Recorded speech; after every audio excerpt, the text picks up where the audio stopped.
Ka-ERSA, pagmasdan nyo to. Ayan.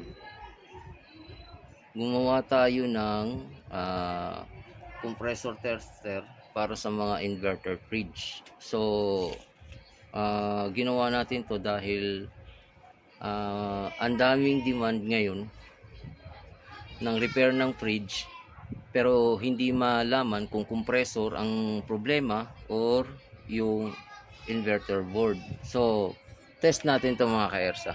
Ayan, kabit natin siya.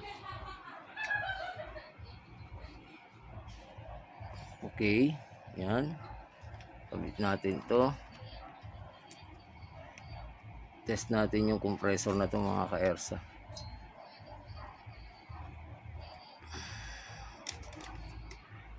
So, nag-add ako dito ng extra wire para syempre standard na ng compressor natin may ground.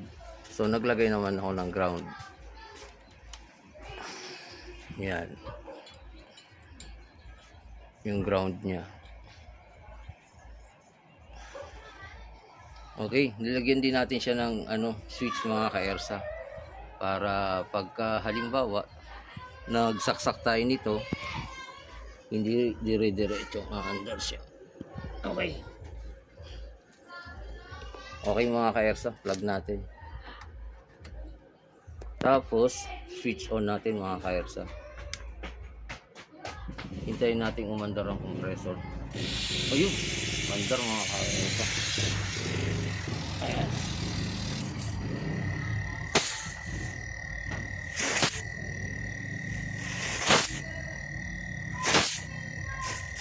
Yan, importante yan mga ka-ERSA pagka nagsiservice tayo para may pang-test tayo ng compressor. Pagka gusto nating malaman kung compressor ang sira or inverter board para hindi nakakahiya sa mga kliyente. Okay? Thank you and God bless.